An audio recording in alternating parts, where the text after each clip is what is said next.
Mike Birbiglia, welcome back to the show. Never thought I'd have to say this. How am I going to follow Cher? I mean, how on earth are you going to follow Cher? You're following Cher. What a come great on. show. What are you doing? Cher and Mike Birbiglia? I mean, come on. She's unbelievable. Dude, congratulations, by the way, thanks. to you. It's out. It's officially out. It's on Netflix. The Old Man in the Pool.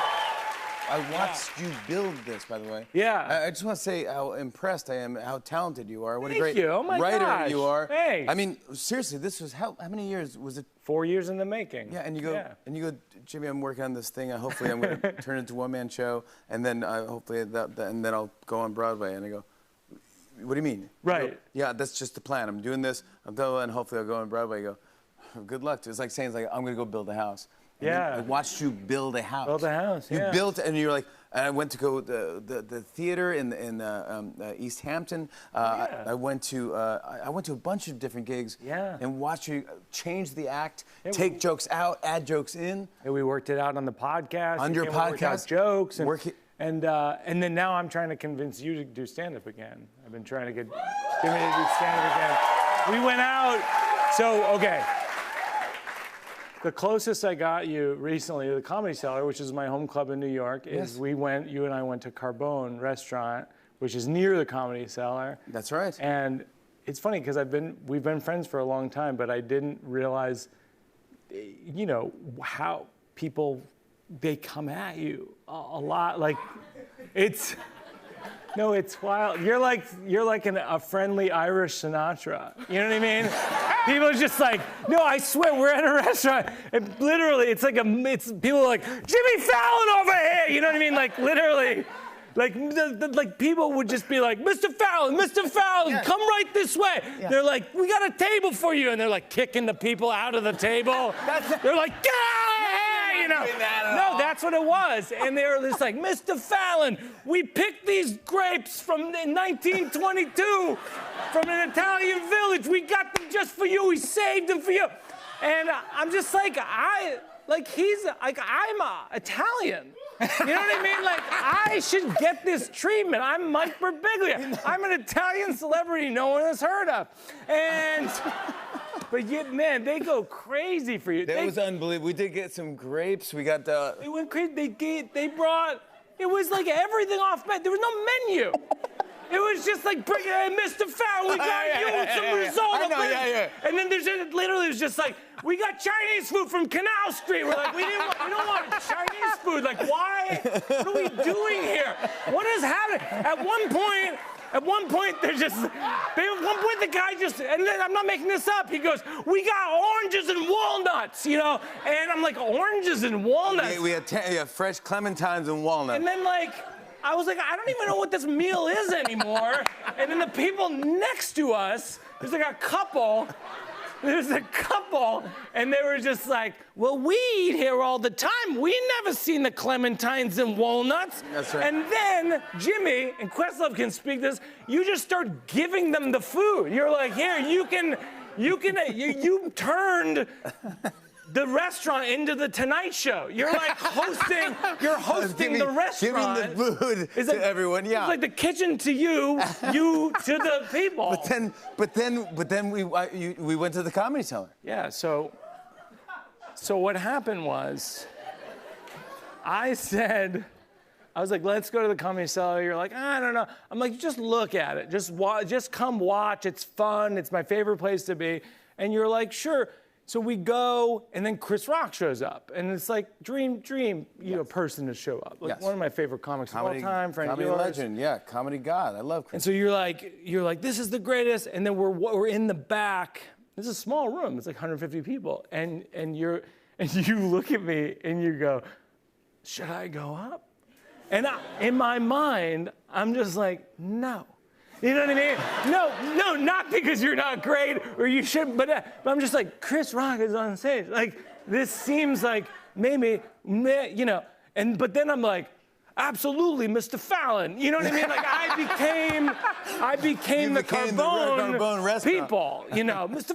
Fallon. And then Chris is doing his act. And then Chris invites you up to tell stories, and it was like, can I ask you to tell the story that you told about Bon Appetit magazine? This is about you. I'm here to talk about you. So the Bon Appetit magazine is in my new special, The Old Man in the Pool. No, can you tell that story or you don't want to tell that story? Sure, I can tell. I mean, it's a long story. We'll have to probably cut it out of the show. I don't know. But I was just telling this story that I love this story. My If they cut it mom- out, they cut it out. But. my mom was a very, very funny person, and always she would call me up and like she would say something to either annoy me or something like that, and I go, "All right, Mom, I can't take it anymore. I gotta hang up." She'd go, "Don't hang up. Wait, one more thing." You know, whatever. And she'd say, so I called her once. I said, "Hey, Mom," I go, "Bon Appetit magazine called. They want for Mother's Day. They're doing a special issue, and they want to know if you have any recipes. Maybe." She goes, "Oh my God." Bon Appetit magazine? Oh my, I'm gonna be in Bon Appetit magazine? Oh my God, I don't know what I'm gonna do. It's maybe my shrimp recipe? I go, whatever. I go, think about it, call me tomorrow and let me know. She said, okay. So I get the phone call the next day, she goes, I found out, I got the recipe that I'm gonna give. It's my cheesecake recipe. I go, okay, great, I love it. I go, well, can you send it over? She's like, yeah, Daddy's gonna type it because, you know, he knows how to use the computer or whatever. So my dad, I'll type the thing. So he types out the thing. That's a Makes really a big deal. friendly impersonation of your dad. He loved it. He loved it. Cruel. So he emails it to me, and so I get the thing, and so I give it to Bon Appetit magazine. Email it to them. They go, all right, Jimmy, thank your mom so much. You know, we have to make this recipe to make sure it's good. Sure, of course. So I go, but you do whatever you guys gotta do. So they call back the next day and they go, we made your mom's recipe. I go, yeah, and it's fantastic.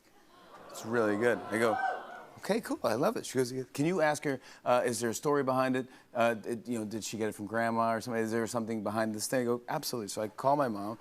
She goes, hi. I go, Bon Appetit love. She goes, oh my God, I'm gonna be Bon Appetit. I go, yeah. I go, they want to know, is there a story behind it? Is it grandma's? Like, what's the story behind the rest? She goes, hold on a second. And she puts the phone on the chair, and I can hear her scuffling over to the thing, and I hear she opens up the counter, the cupboard, and then she goes, I hear paper like, and she goes, yeah, I got it from a Bon Appetit magazine. I'm hanging up. Story. I'm hanging up. That's classic. I'm hanging up the phone. Okay. I've had enough. Okay, so you told that story, it killed.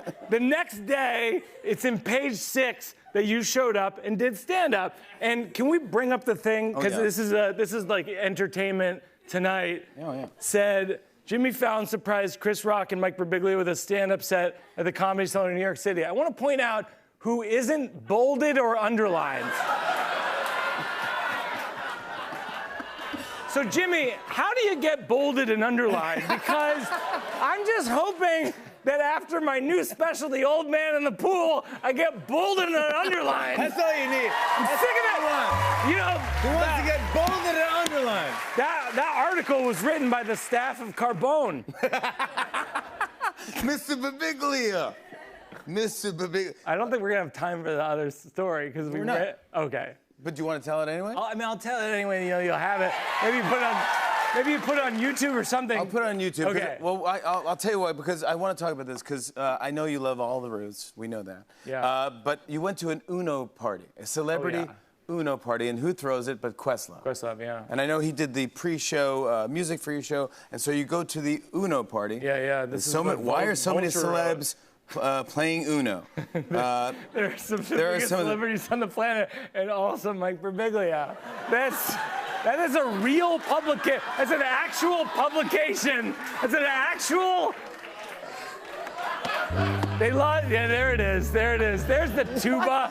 There's the tuba we've been yearning for in comedy. Oh my gosh! That is unbelievable. Some of the biggest celebrities on the planet, and also Mike Birbiglia. Okay, so Questlove throws these parties. I get made fun of for going, even though I am invited. Yes. That's nice. Thanks. Yeah, the first invite. Thank you. Yeah, we love you. All right. Well, would you say? So he had one that was Clue themed for Halloween, and so I dressed up as Colonel Mustard Stains. And so Colonel Mustard, except my daughter Una and my wife Jenny poured mustard all over my cardigan sweater. That's pretty smart. And the problem with dressing up as Colonel Mustard Stains is that it's the only person whose costume has a smell. So I'm just the guy at the party who smells like mustard. Like, at first they're like, oh, that's cute, Colonel Mustard Stains. And then you smell like mustard. And I was a little drunk. So I was the guy who was drunk and smells like mustard at Questlove's party. And I don't usually get drunk, but we were playing Jenga. And I kept losing at Jenga, and the penalty for losing is you have to take a shot. And so I had like 4 shots, and so I was the guy.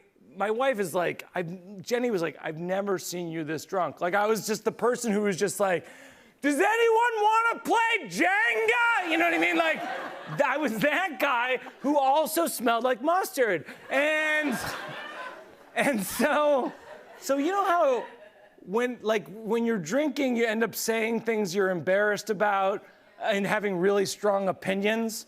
So I had really strong opinions about people who were at the party. Because there's a lot of famous people there. So like, for example, like maybe I'd be talking if I were drunk about like the movie The Wrestler, but like Darren Aronofsky, who directed The Wrestler, was at the party. So I went over to him and I was like, hey, why does the wrestler have to die at the end of The Wrestler? And that didn't go well because I know, it was terrible. I've I was never just like, even I'm trying seen to, you drunk. No, I know. But you're dressed as this guy? And I'm dressed as that guy, and I'm like, why Yelling does the at Darren Aronofsky. wrestler have to die at the end of The Wrestler? And then he was like, yeah, really good answer. He's like, he died so that we, as the viewer, don't have to die. We can experience it. I was like, oh, that's what the old man in the pool is about. And I told him about the old man in the pool. And you told him about the old man in the pool, yeah. But yeah. So anyway, here's what my sentimental Thanksgiving thing I will say. It's like things are hard right now. It's like a hard time. People are having a hard time. This special, it's about being alive, and it's about mortality, and it's about bonding with people you love. And I recommend it to people who are age 12 to 112. Like, I'm really proud of it. I hope people like it. It's a great, to the whole family. It really is great. And congratulations. Dude, no one works harder. I can't believe I watched you make this. I'm so honored to be your friend. I want to show a clip. Here's Mike Birbiglia in The Old Man and the Pool. Take a look. We would recommend you move out immediately until this is resolved. So we move into an Airbnb, which, by the way, no breakfast, which is one of the letters.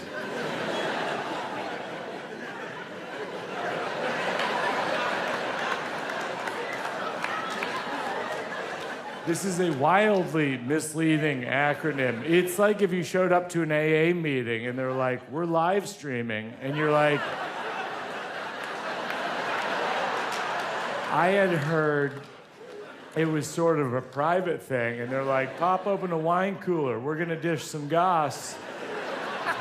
Dish some gas. We're gonna dish some goss. Get the family to watch it. Mike Birbiglia, everybody, The Old Man and the Pool is streaming now on Netflix. Hey, hey.